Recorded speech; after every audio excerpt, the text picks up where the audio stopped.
Hello, my name is Christina. I am a scientist. If people can stream themselves playing video games, I guess I can talk about fragments of my scientific work. In photonics, there is a topic called bound states in the continuum, or BICs, which became popular in the last few years. Basically, the states appear in a special type of a potential where, in theory, nothing should stop electron from escaping to infinity. If you prefer a more visual metaphor, imagine a cat that can jump high enough or has enough energy to escape from a pit, but still for some reason stays inside. Despite having enough energy to leave, the state still remains trapped. It belongs to discrete spectrum. Right now I don't want to explain what it is in detail. You can look at Wikipedia. I wrote 70% of this paper myself, so welcome, but I want to tell a funny story related to it. Probably the first paper about these states was written by Wigner-von Neumann. If you open Google Scholar, it's a special website to search science-like things, not always real science, but mostly. You can find it there. You can see that it is a very popular paper. It has more than 1,300 citations. It's a huge number. And we also see that this paper is in German, Über merkwürdige, diskrete Eigenwerte, which means that it's very unlikely that all the people who cited it actually read it, because 5 years ago there was no English translation, or at least I couldn't find one, and there were no ChatGPT or something else which could help to do it clearly. But I got curious and decided to translate it myself. After all, it is only 3 pages long. But my German level at that time was probably A2 or something like this.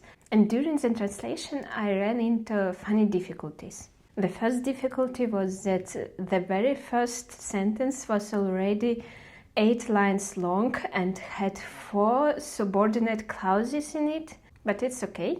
Another fun fact, almost everyone who cites this paper refers only to one type of these states, but in the original paper there are actually 2 described, and the first one has a rather wild interpretation.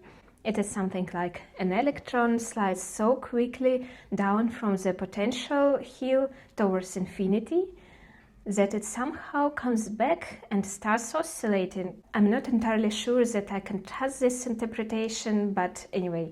The second state, the one people usually talk about, is indeed described in the original paper, but the potential wasn't actually drawn, so I decided to make an illustration and to see what it looks like. I started going through the formulas and noticed that there was an error in the expression, or maybe just a typo. Of course, I wasn't the first one to notice it, but still, the fact that published paper contain mistakes shouldn't be surprising. Peer reviewing is unpaid, and reviewers rarely check every formula line by line.